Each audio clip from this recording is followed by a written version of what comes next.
Hello everyone. तो आज हम स्टार्ट करने वाले हैं और एक नया टॉपिक, न्यूटन्स फर्स्ट लॉ और लॉ ऑफ इनर्शिया। और उसे हम क्या कहते हैं, लॉ ऑफ इनर्शिया भी कहते हैं हम किसको, फर्स्ट लॉ को। तो फर्स्ट लॉ क्या कहता है, every object wants to remain at rest और keep on moving with uniform motion until some external force is applied on it. हर एक ऑब्जेक्ट चाहती है कि मैं चलती रहूं, या मैं मोशन में रहूं, या मैं रेस्ट पर ही रहूं, जब तक उस पर कोई एक्सटर्नल फोर्स अप्लाई ना हो। मेरे कहने का मतलब क्या है, हर एक ऑब्जेक्ट चाहती है कि मैं रेस्ट पर ही रहूं, और हर एक ऑब्जेक्ट चाहती है कि मैं मोशन पर ही रहूं, जब तक उस पर कोई एक्सटर्नल फोर्स अप्लाई ना हो। तो मान लीजिए कि आप गाड़ी में खड़े हो, तो जब गाड़ी ने ब्रेक लगाई तो आप आगे जाते हो। क्यों? इसका मतलब क्या है, फर्स्ट लॉ। आप मोशन में होते हो तो वो अचानक से ब्रेक लगता है तो आप मोशन में ही रहना चाहते हो, तो तभी आप आगे जाते हो, इसीलिए आप आगे जाते हो। तो मान लीजिए दूसरा एग्जांपल हमने ले लिया, आप गाड़ी में खड़े हो और उसने अचानक से एक स्पीड मारी, मतलब वो चलनी स्टार्ट हो गई, तो आप पीछे की तरफ आप पीछे की तरफ जाते हो। क्यों? क्योंकि आप इनर्शिया ऑफ रेस्ट में होते हो, है ना। आप रेस्ट में होते हो तो आप चाहते हो कि मैं रेस्ट में ही रहूं, तो इसलिए आप पीछे जाते हो। तो उसी को कहते हैं हम first law of Newton's first law. तो मैंने ये डिफिनीशन आपके लिए लिख दी। तो ये ज़्यादा इंपॉर्टेंट नहीं है, हमारा ज़्यादा इंपॉर्टेंट क्या है, न्यूटन्स सेकंड लॉ, वो हमारे लिए ज़्यादा इंपॉर्टेंट है ना, उस पर हम ज़्यादा ध्यान दे देंगे। तो चलिए मोमेंटम, अब हम पढ़ेंगे न्यूटन्स सेकंड लॉ, लेकिन उससे पहले हम पढ़ेंगे मोमेंटम। क्या पढ़ेंगे? मोमेंटम। तो चलिए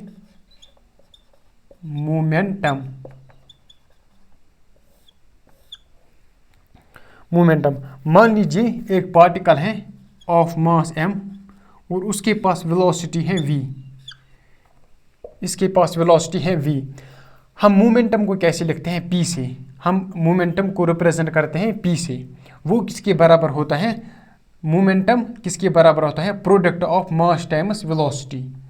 तो मोमेंटम किसके बराबर होता है? मास टाइम्स वेलोसिटी। तो ये है हमारी मोमेंटम की डेफिनेशन। क्या होता है? It is product of mass times velocity. तो ये है इसका फॉर्मूला, किसका? मोमेंटम का। मोमेंटम किसके बराबर होता है? मास टाइम्स वेलोसिटी। ये एक वेक्टर क्वांटिटी है, तो चलिए लिख लेते हैं, ये एक वेक्टर क्वांटिटी है, वेक्टर क्वांटिटी। और इसकी डायरेक्शन कहाँ होगी? इसकी डायरेक्शन होगी जहाँ से वेलोसिटी वेक्टर की डायरेक्शन होगी, जहाँ से वेलोसिटी की डायरेक्शन होगी वहीं से मोमेंटम की डायरेक्शन भी वहीं होगी, अलोंग वेलोसिटी वेक्टर, है ना। हो गया ये। और यूनिट क्या है इसका? यूनिट किलोग्राम मीटर पर सेकंड, ये क्या है इसकी यूनिट। और बस इतना ही, ये थी उसकी यूनिट, डायरेक्शन और वेक्टर। ये क्या है? Vector quantity. तो ये था हमारा मोमेंटम। तो अब चलते हैं नेक्स्ट टॉपिक की तरफ, न्यूटन्स सेकंड लॉ। तो चलिए वो भी स्टार्ट कर लेते हैं, न्यूटन्स सेकंड लॉ। लेकिन उससे पहले हम एक एग्जांपल लेते हैं मोमेंटम पर, है ना, थोड़ा आपका मोमेंटम अच्छे से क्लियर होगा। तो मान लीजिए हमारे पास एग्जाम्पल है, हमारे पास एक पार्टिकल का मास दिया हुआ है, वो दिया हुआ है 100 ग्राम। कितना? 100 ग्राम। और हमारे पास वेलोसिटी वेक्टर भी दिया हुआ है 3i cap plus 4j cap minus 5k cap metre पर सेकंड। हमें बताना है find momentum vector and magnitude of momentum. हमें बताना है मोमेंटम और मैग्नीट्यूड ऑफ मोमेंटम। तो इसका सलूशन क्या आ जाएगा?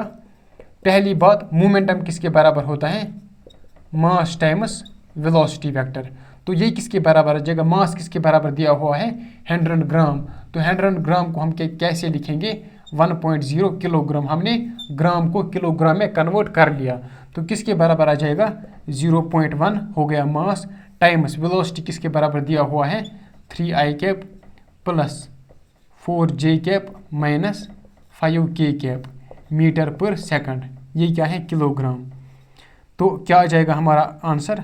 0.3i कैप प्लस इसको मल्टीप्लाई करते हैं मास को वेलोसिटी वेक्टर के साथ, 0.4 जे कैप माइनस 0.5 के कैप किलोग्राम मीटर पर सेकंड, हमारा क्या आ जाएगा, मोमेंटम वेक्टर।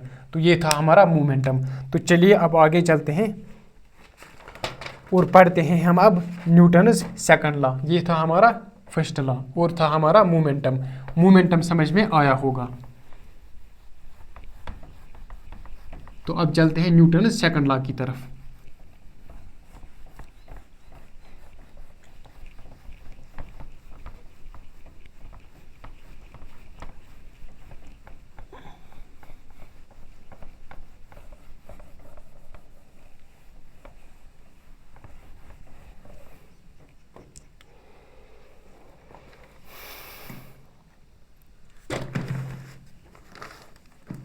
तो चलिए स्टार्ट कर लेते हैं।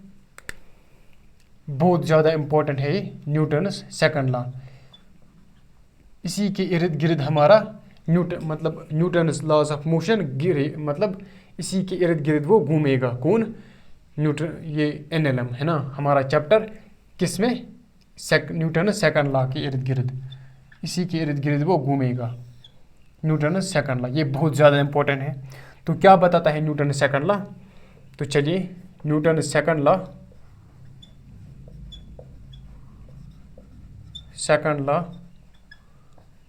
states that rate of change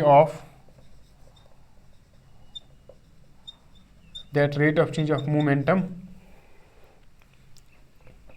is equal to force applied।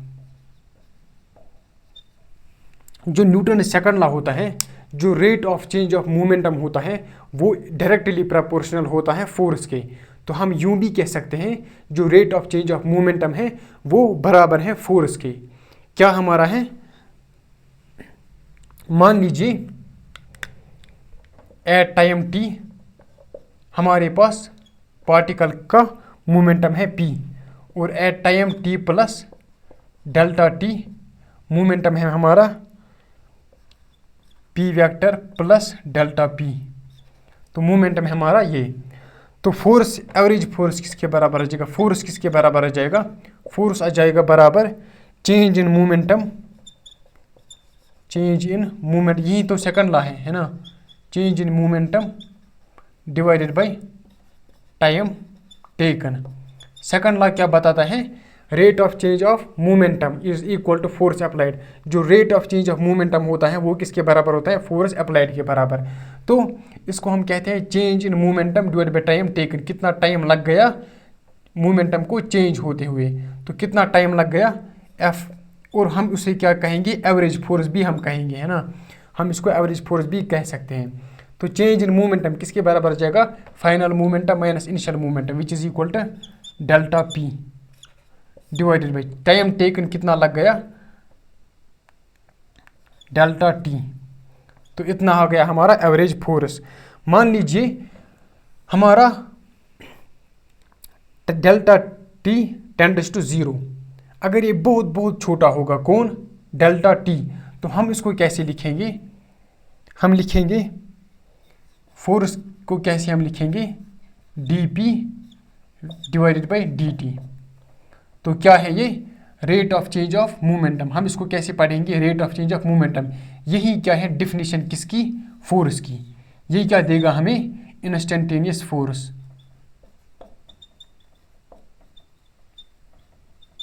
ये क्या देगा हमको, इंस्टेंटेनियस फोर्स देगा हमको, कौन, D P divided by D T. ये आपको याद रखना है ना। मैं इस पर स्टार लगा लेता हूँ। F is rate of change of momentum, है ना, force is rate of change of momentum. ये आपको याद रखना है। कौन, Newton second law states that rate, जो rate of change of momentum होता है वो किसके बराबर होता है, फोर्स के बराबर। तो फोर्स किसके बराबर आ गया, rate of change of momentum. ये हमने इसको मैथमेटिकल फॉर्म में लिख लिया, तो आ गया ये। तो मान लीजिए फोर्स किसके बराबर है, तो फोर्स किसके बराबर आ गया, D P divide by D T. तो हम इसको लिख सकते हैं D P divide by D T times momentum किसके बराबर है, मास टाइम्स वेलोसिटी, है ना। अब क्या कर सकते हैं हम मास को कांस्टेंट मानेंगे, है ना, तो हम मास को बाहर निकालेंगे, तो क्या बच गया, dv divide by dt। Force किसके बराबर आ गया, dv डिवाइड बाई dt। जो dv बाई dt है ये क्या है, rate of change of velocity, वो किसके बराबर है, एक्सेलरेशन के बराबर। तो हमारा फॉर्मूला क्या आ गया फोर्स का, force is equal to mass into acceleration. तो ये हमारा फॉर्मूला आ गया, ये बहुत ज़्यादा इंपॉर्टेंट है। Force is equal to mass times acceleration, force is equal to mass times acceleration, ये आपको ध्यान में रखना है, कौन, ये फॉर्मूला। तो हो गया ये हमारा। तो चलिए अब कुछ क्वेश्चंस कर लेते हैं इन पर, है ना, ये आपको याद रखना है और उसको नोट की भी कीजिए। चलिए इसको नोट कीजिए। अब चलते हैं आगे।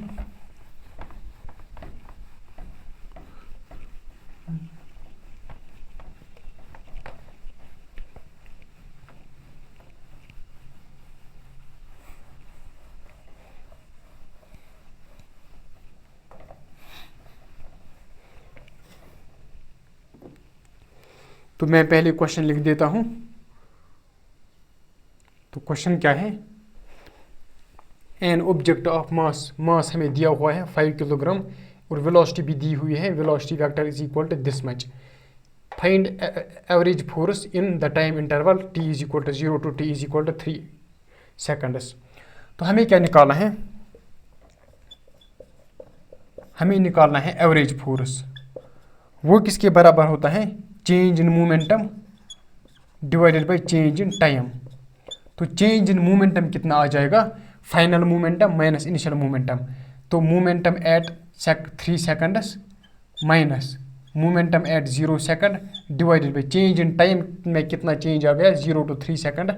तो आ गया हमारा 3 सेकंड का चेंज आ गया 3, which is equal to momentum at 3 seconds. तो कितना आ जाएगा, mass times velocity at 3 second. तो मास कितना है 5 kilogram times velocity at 3 seconds. तो कितना आ जाएगा, 3 इसमें पुट किया किसमें, टी में, तो कितना आ जाएगा 27 माइनस 5, ये कितना आ गया आई कैप 5 जे कैप प्लस टी में पुट किया क्या 3, तो आ जाएगा 12 के कैप, है ना, आ जाएगा ये माइनस इनिशियल मोमेंटम कितना आ जाएगा, मास टाइम्स वेलोसिटी। वेलोसिटी कितनी है इनिशियल पर, टी में 0 रख दिया, तो कितना आ जाएगा, वेलोसिटी एट 0 सेकंड क्या आ जाएगी, 0 टी में 0 रख दिया तो ये आ जाएगा 0, तो आ जाएगा माइनस 5 जे कैप, है ना। टी 0 रख दिया तो ये भी 0 आ गया, तो यहाँ क्या रह गया minus 5 J cap divided by 3 second, है ना। तो क्या आ जाएगा हमारा एवरेज फोर्स, सॉल्व करके 45 आई कैप प्लस 20 के कैप न्यूटन आ गया हमारा ये एवरेज फोर्स। तो अब हमें एवरेज, ये था पहला पार्ट। तो दूसरा पार्ट क्या है, एवरेज फोर्स निकालना है हमें किसमें, in the time interval 4 second to 5 seconds. तो कितना आ जाएगा वो एवरेज फोर्स, तो वो आ जाएगा P at momentum at 5 seconds minus momentum at 4 seconds divided by time, change in time. तो कितना आ जाएगा, 5 में से एक घटाओ 4 घटाओ तो कितना आ जाएगा 1 सेकंड। इसमें कितना चेंज में टाइम हो गया, टाइम में कितना चेंज हो गया 4 टू 5 सेकंड्स, 1 सेकंड का चेंज आ गया। तो चेंज इन टाइम आ गया 1 second is equal to momentum at second 5 seconds, momentum at 5 seconds कितना आ जाएगा, mass times velocity, velocity at 5 seconds. इसमें टी में 5 पुट किया तो क्या आ जाएगा हमारा, आ जाएगा हमारा 75 आई कैप, 75 आई कैप माइनस 5 जे कैप, 5 4 5 20, तो आ जाएगा प्लस 20 के कैप, है ना, माइनस क्या आ जाएगा 5 टाइम्स। अब टी की जगह 4 पुट किया, वो आ जाएगी हमारी velocity at T is equal to 4 seconds. तो कितना आ जाएगा, 4 4 16, 16 3 48 आई कैप माइनस 5 जे कैप प्लस 4 4 16 के कैप, डिवाइड में क्या है 1। तो फाइनली हमारा आंसर क्या आ जाएगा 135 आई कैप प्लस 20 के कैप न्यूटन, है ना। ये हमारा आई कैप जे कैप कैंसिल हो गया, तो आ जाएगा हमारा ये आंसर कितना 135 आई कैप प्लस 20 के कैप न्यूटन हमारा आंसर आ गया। तो चलिए दूसरे क्वेश्चन की तरफ चलते हैं। हो गया हमारा इतना। तो चलिए ये है हमारा और एक क्वेश्चन। तो क्वेश्चन क्या है, एन ऑब्जेक्ट ऑफ मास 800 ग्राम, ये मास हमें दिया हुआ है 800 ग्राम, हैज़ वेलोसिटी, वेलोसिटी क्या है इसकी 2t स्क्वायर आई कैप माइनस 5t जे कैप प्लस 10 के कैप। ये वेलोसिटी हमें कब दी हुई है, किसी भी टाइम t पर, है ना। इसलिए यहाँ पर क्या है लिखा हुआ है t स्क्वायर t। तो वेलोसिटी हमें किसी टाइम t पर दिया हुआ है। तो हमें बताना है find force on object eight any time t। हमें क्या बताना है, force of on object eight any time t। हमें किसी टाइम t पर फोर्स निकालना है इस ऑब्जेक्ट पर। तो कितना होगा वो फोर्स, फोर्स किसके बराबर होता है, find force on object eight any time t। तो फोर्स किसके बराबर होता है, rate of change of momentum divided by time t। तो पहले हम मोमेंटम निकालेंगे। मोमेंटम किसके बराबर होगा, मास टाइम्स वेलोसिटी। मास किसके बराबर दिया हुआ है 800 ग्राम, इसमें इसको हम किलोग्राम में कन्वर्ट करते हैं। तो कितना आ जाएगा 0.8 किलोग्राम टाइम्स मास टाइम्स वेलोसिटी। वेलोसिटी क्या है 2t स्क्वायर आई कैप माइनस 5t जे कैप प्लस 10 के कैप मीटर पर सेकंड। तो मोमेंटम कितना आ जाएगा हमारा 0.16 आई कैप 1 सेकंड, तो आ जाएगा हमारा 1.6 आई कैप माइनस 4t जे कैप प्लस 8 के कैप किलोग्राम मीटर पर सेकंड। ये क्या आ गया हमारा momentum eight any time t, है ना। ये क्या आ गया हमारा momentum eight any time t, यहाँ पर t स्क्वायर है। तो अब हमें क्या निकालना है, force on object eight any time t। तो फोर्स किसके बराबर होता है, फोर्स होता है बराबर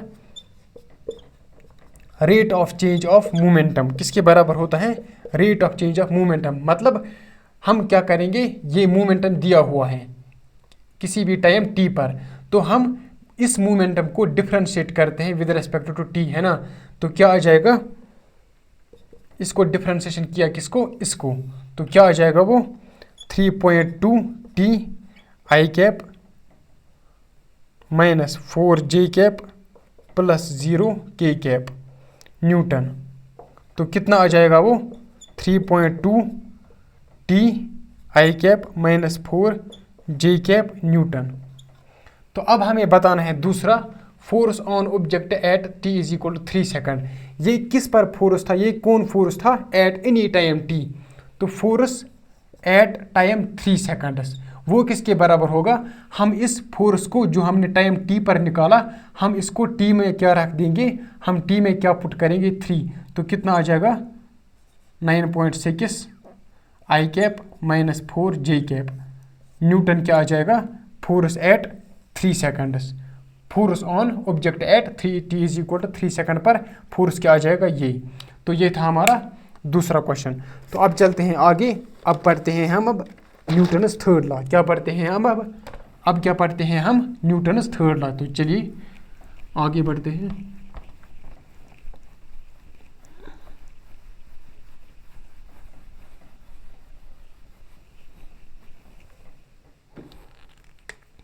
तो क्या बताता है न्यूटन्स थर्ड लॉ,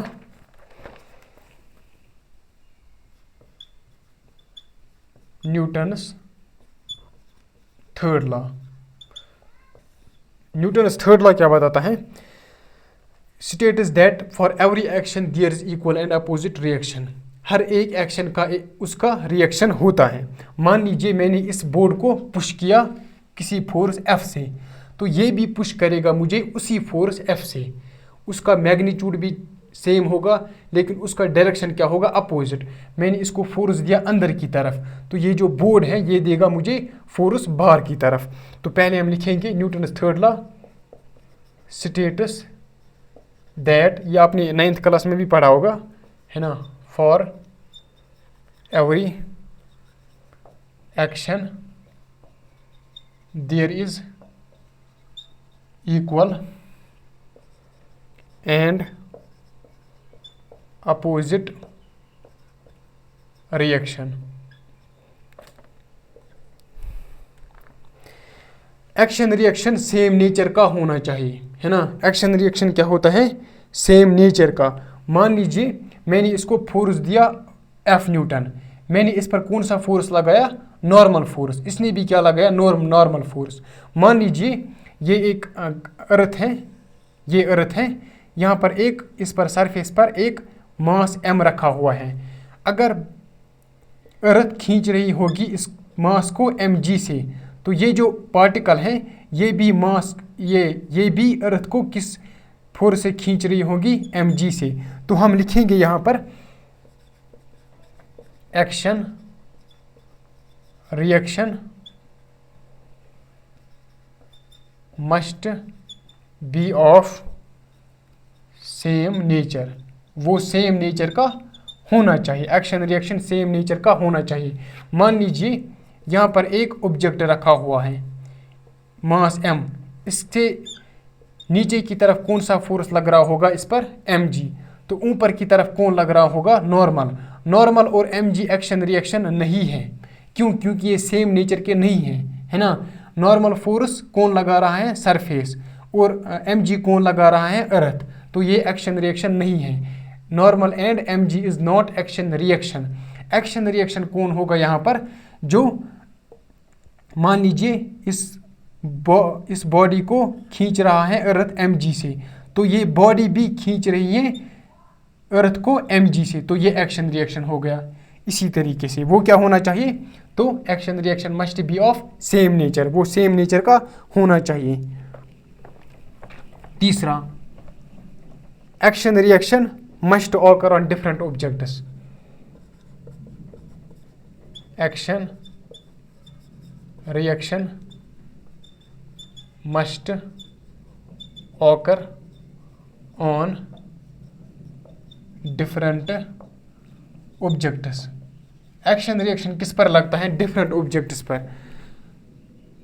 तो क्या होता है ये किस पर लगता है, डिफरेंट ऑब्जेक्ट्स पर। तो मान लीजिए ये एक सरफेस है, इस पर एक ब्लॉक रखा हुआ है m। अगर m ने सरफेस पर ब्लॉक